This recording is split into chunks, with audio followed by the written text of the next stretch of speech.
Olha, muita coisa mudou desde o início da pandemia. O uso de máscara, aferição de temperatura, por exemplo, já se tornaram parte das nossas rotinas. Mas você está usando a máscara de forma correta? Tem diferença entre aferir a temperatura na testa ou aferir a temperatura no pulso? Perguntas que chegaram. A nossa equipe conversou com especialistas. Vamos tirar dúvidas a respeito desta questão do controle aí à Covid-19? Põe a matéria no ar. Antes, a medição era na testa. Se o sinal infravermelho indicasse temperatura acima dos 37,8 graus, a orientação era procurar atendimento médico. A indicação de consulta continua, mas agora muitos locais estão optando pela verificação no pulso do cliente. Embora não seja uma regra, a mudança veio para evitar acidentes como este, onde um funcionário de um estabelecimento se confundiu ao aferir a temperatura de uma criança e acabou borrifando álcool nos olhos da menina.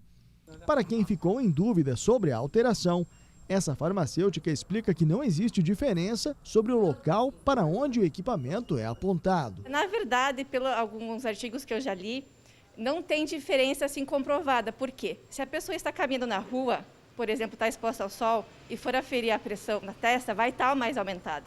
Isso é óbvio, fator externo. Então, assim, se ser comparado no pulso, mas, se, por exemplo, um dia que nem hoje nublado, não vai ter diferença nenhuma. Outra mudança diz respeito às máscaras. No começo da pandemia, todas eram parecidas, mas hoje tem gente criando modelos para atrair os mais diversos públicos.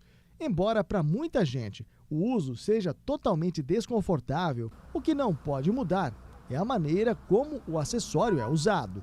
As pessoas elas ainda usam a máscara de maneira incorreta. O que a gente precisa lembrar? Que a gente respira pelo nariz e eventualmente pela boca. Só que vai tudo para o mesmo caninho, para o pulmão. Então tem que cobrir o nariz e tem que cobrir a boca. As máscaras elas deixam passar o ar, então você não precisa tirar a máscara para respirar. E a máscara, ela deixa a voz sair. Eu estou de máscara, estou falando, vocês estão me ouvindo. Então não precisa tirar a máscara para falar no celular, não precisa tirar a máscara para falar com outra pessoa, baixar a máscara, botar de volta. Não tem a menor necessidade disso. E a máscara não atrapalha a respiração, não causa nenhum tipo de mal para a saúde. Segundo a médica infectologista, as pessoas precisam ter em mente que usando a máscara estarão se cuidando, mas também protegendo o próximo. Os graus de filtragem, de filtração de micro-organismos são diferentes, mas a ideia é sempre a mesma. Se eu estou de máscara, eu tenho um anteparo aqui na frente da minha boca e do meu nariz e as minhas gotículas de saliva não saem, elas param na máscara, não vão parar na pessoa que está na minha frente, não vão parar nas superfícies, né, inanimadas que me cercam, né, que estão ao meu redor. Então, a ideia, seja máscara cirúrgica, seja máscara de pano artesanal, é exatamente isso, é diminuir a excreção de gotas de saliva no ambiente e em direção aos nossos interlocutores, as pessoas com quem a gente está interagindo.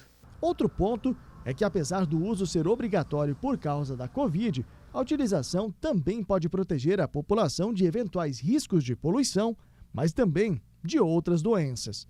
Qualquer doença de transmissão respiratória, como a gripe, o resfriado comum, a própria varicela, outras doenças até pneumococo, enfim, né, as doenças que causam outros tipos de pneumonia, infecções respiratórias, meningites, tudo que for transmitido por via aérea, por via respiratória, se houver o uso de máscara, diminui enormemente a chance de contágio.